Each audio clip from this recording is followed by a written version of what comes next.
Hello there, my very good friends. On today's wrestling news, we're going to tell you all about Tony Khan, Matt Hardy, and Private Party showing up in Impact Wrestling. Roman Reigns has revealed when he wants to face The Rock at WrestleMania.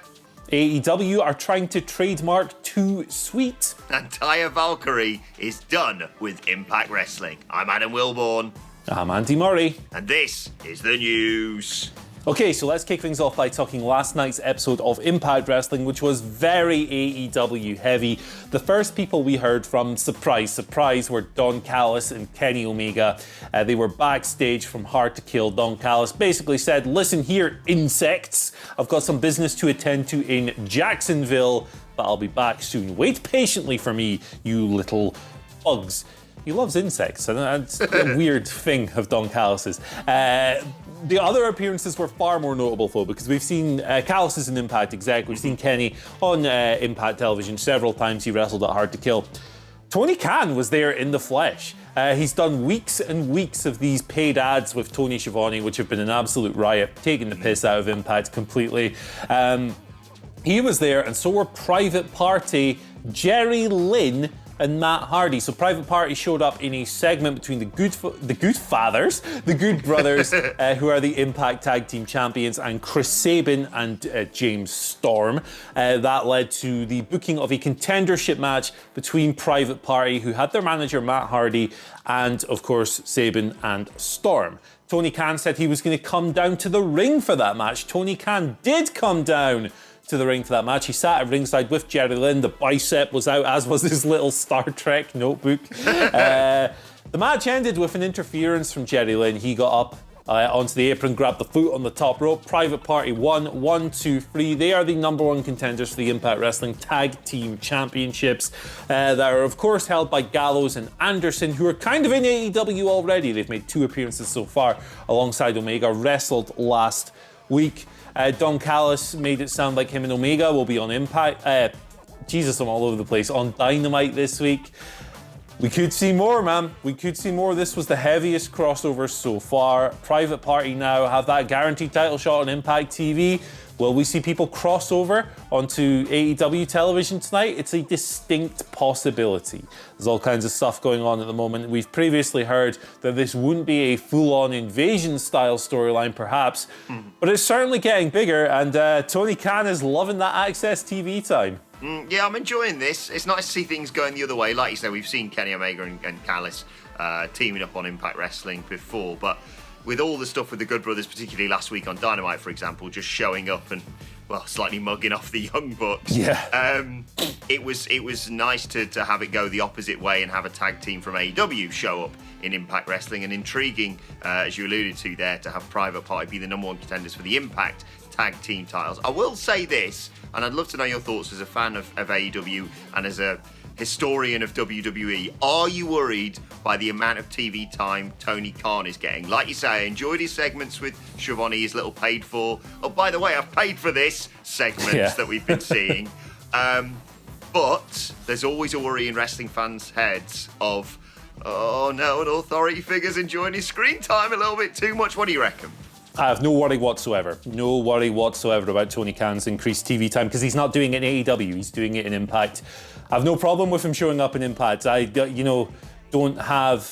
not this grand history of promises that there will never be televised authority figures in Impact. They've already got Scott D'Amore running around on TV and stuff. He's promised that he'll never do it like on a regular basis in AEW. He has lived up to basically every promise he's made so far. They've earned a level of trust within the viewership.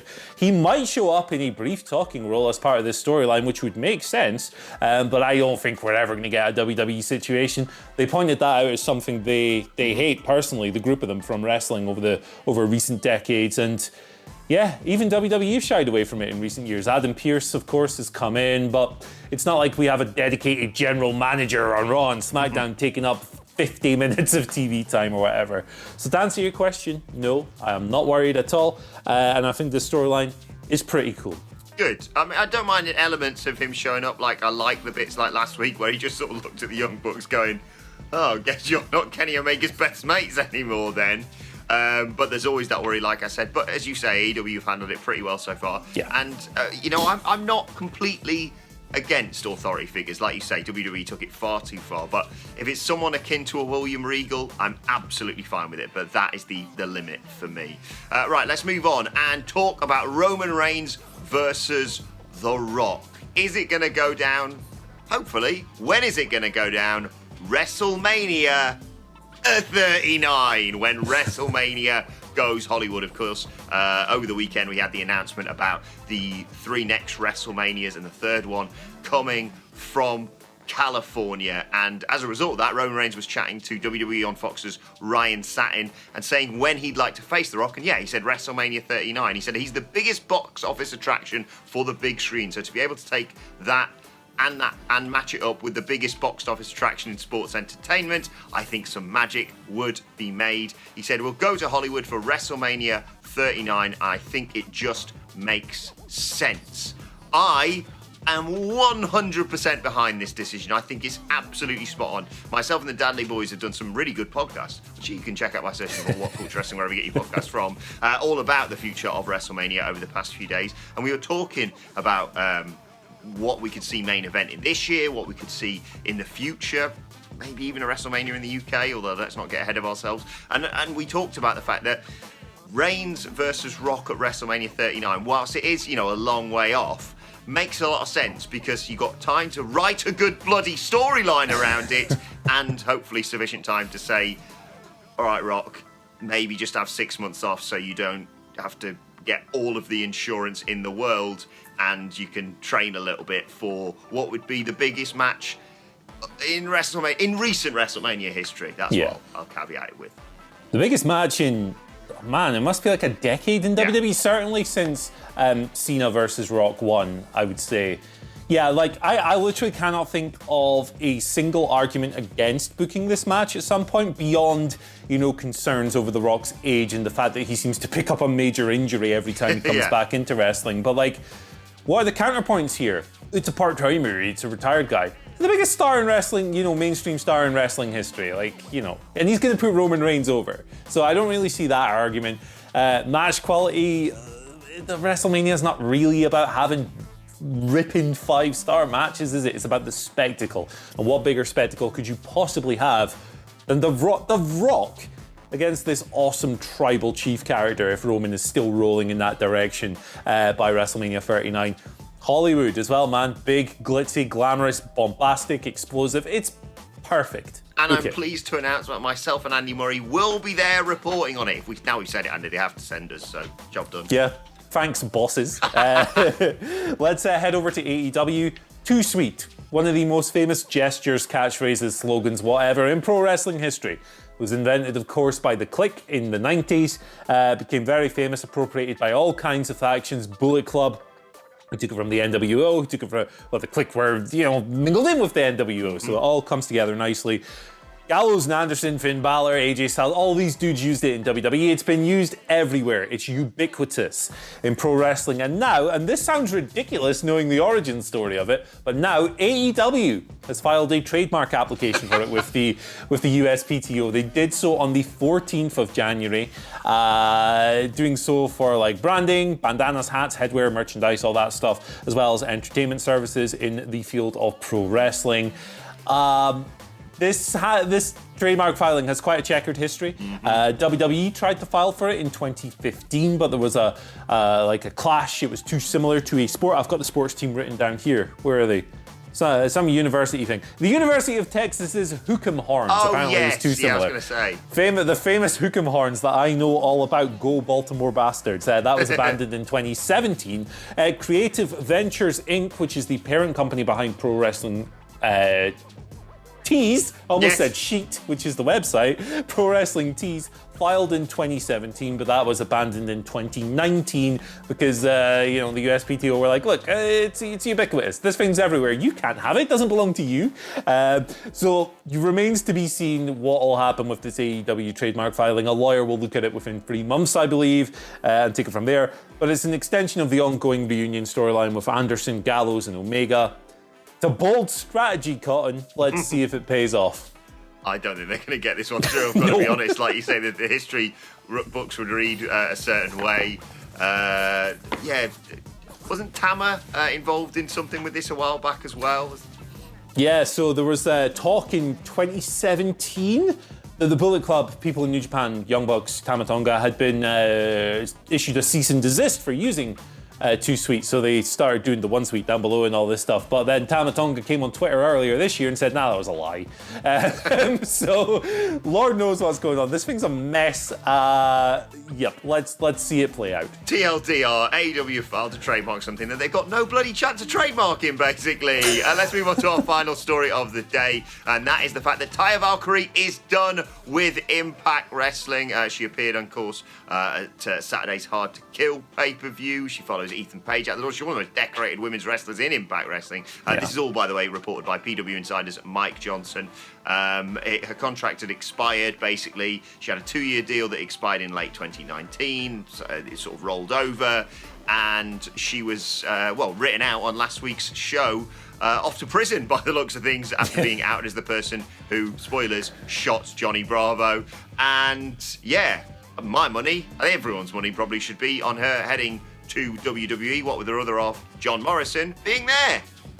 Yeah, it was a weird way for her Impact Wrestling career to come to an end, because she had the match where she lost to Deonna Purrazzo at Hard to Kill, and then she follows that up by getting arrested for shooting Johnny Bravo and hugging her friend Rosemary on the way out. I think she'll end up in WWE. She just seems like a really good fit for that company. She'll come in with a great reputation, obviously. She was Impact champion, Knockouts champion for like 377 days. She was in Lucha Underground. She's been an on-air partnership with her husband, John Morrison, in Impact and in Lucha Underground. Yeah, it just makes too much sense. You could throw her straight on the main roster, make her part of the Miz and Morrison act, hopefully make them a little bit more serious than they have been. That would be good. But yes, I would be shocked if she didn't end up in WWE, because she's just a really good fit there. She'll probably be on the Royal Rumble, holding Goldberg and Drew McIntyre in the bollocks, so Miz can cash in and become WWE champion. No doubt, no doubt. Like that, won't they? Right, let's move on to your Twitter questions. At WhatCulture WWE, of course, you want to get in touch with us. J-Man starts off, says, greetings, you legends. Greetings to you too, Jay. If there is one pay-per-view match or event that you'd love to see make a comeback, what would it be? For me, I'd love to see King of the Ring make a full-time comeback. King of the Ring too. I mean, it's King of the Ring. It's King of the Ring. I was going to sit here and go, Great Balls of Fire or Smackville. But no, it's King of the Ring, 100%. I love King of the Ring. I miss it. Queen of the Ring, like maybe? it. Queen of the Ring, hell yeah, why not? Why not do one on a Saturday and one on a Sunday? Do them over the same weekend, it'd be sick. I don't like it when King of the Ring is just this tournament on TV. It's whack. Give it the pay-per-view, Batman. It was one of my favourites back in the day. I agree 100%. Yeah, and WWE, you really don't have to stick to your own logic here. You don't have to next, crown the person a king. You can just say whoever wins King of the Ring gets a title shot. Really easy, really straightforward. Simple. And for me, it's got to be Cyber Sunday or Taboo Tuesday or whatever it.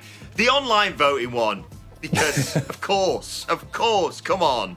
Right, next question today comes from Ash Parker, who says, do you think that The Miz will be the first person to have the Money in the Bank contract expire? And if so, what do you see that will be next for him? Well, we sort of answered what is next for him. Hopefully some more serious stuff with Taya Valkyrie. But do you reckon his contract is going to run out, Andy? I think that'd be kind of hilarious, wouldn't it? I actually have kind of talked myself into liking the idea of Miz just trying to, failing to cash in 7 times, somehow getting the briefcase back, and then the authorities just going, that's expired, mate. You've had this for a year, piss off. I think that'd be kind of hilarious. It would be totally a burial. But man, it would pop me. I'm not going to lie, it would pop me. I would like to see him do something more serious, but I do think there is the possibility of it expiring. I don't think it's going to expire, because I think WWE would see that as even more of a waste than what they've done with it over the past year, basically. I think he may well try and cash in a week on Sunday at the Royal Rumble, maybe post-match, Drew McIntyre doing a bit of a handshake with Goldberg. Goldberg starts walking to the back. Drew McIntyre gets jumped by Miz and Morrison, clobbered with the briefcase, and Goldberg says, I'm not going to stand for this. Headbutts another door, comes down, murders both of them, costs Miz his cash in, and then build to Miz and Morrison getting destroyed by Goldberg at WrestleMania, because that's a fun little match with nothing on the line, and Morrison especially is going to be brilliant at selling for Goldberg. Yeah. Final question today comes from Angela Dawn, who says, hello friends, do you see the Omega Moxley feud eventually moving towards a blood and guts match with Team Omega versus Team Moxley. I think in storyline that would be a very logical way to go. However, I don't see it heading in that direction because I don't think a full arena of live crowds will be back in time. I don't know if this storyline, the Omexla, let's go with that, Omexla. I don't think it'll be going for the year or so it's going to take to get everyone back in those buildings. And I think AEW is going to wait for that, for Blood and Guts. So I don't see it happening, but I do agree that it would make sense. It is happening. It's happening over the summer off the back of WWE holding WrestleMania with fans. There'll be some sort of loophole that AEW and WWE will get around to hopefully have a bit more of a packed stadium. Obviously staying safe, that's the most important thing. And I reckon, that is eventually what they are going to get to with, who knows, maybe even people like Sting involved in it. Doesn't have to do that much. But I feel like that lineup, like I've seen the Dudley Boys pitching members that could be involved in it, and it would be great. But like you say, Andy, if you're going to do Blood and Guts, considering the fact that was kind of on the cards last year and they went, we're not going to destroy each other if no one's there, I hope so. But more importantly than that, I just hope we can get fans back safely and get rid of this goddamn ongoing global bastard. Right, let's move on to today's and finally, and let's stir the pot a little bit, Andy. Matt Riddle overnight tweeting a picture of him and Gilbert. Dwayne Gill, obviously great to see him on Monday Night Raw this week, especially after he recovered from a heart attack in November. And he tweeted the picture of him and Gilbert saying, "Real legends are your bros, and this stallion is 10 times the man Willie G could ever be." Goldberg showed up to Raw next week, Andy. Good luck, everyone. Yeah, I personally hope Willie G spears him all the way back to the courtroom. Let us know your thoughts on that and all today's news stories in the comment section below. Don't forget to like, share, and subscribe. And subscribe to WhatCulture Wrestling on either iTunes, Spotify, or wherever you get your podcasts from for daily wrestling podcasts. Myself and the Dally Boys sitting down to preview the Wednesday Night War. The Fight Pit is coming back this week. A little bit later on today. Plus, let us know your thoughts and Twitter questions on Twitter at WhatCultureWWE on Twitter. And whilst you're there, follow both of us. You can follow Andy Murray at Andy H. Murray. The H stands for hey. I totally forgot the Fight Pit was back this week until you said that. Can't wait. Loved the first one. Yes, exactly. And apologies to R-Truth and the most beautiful man, one of the most beautiful men in AEW. I don't want to besmirch Ricky Starks here. Wardlow. I think we missed his birthday yesterday, so happy birthday to you, Wardlow. Oh, what a man he is. Okay, what we're talking about? Oh, yeah, follow me on Twitter at Adam Wilborn. Follow us all at WhatCulture WWE. But for now, my thanks to Andy Murray. Thank you for joining us, and we will see you soon. I need a cold shower.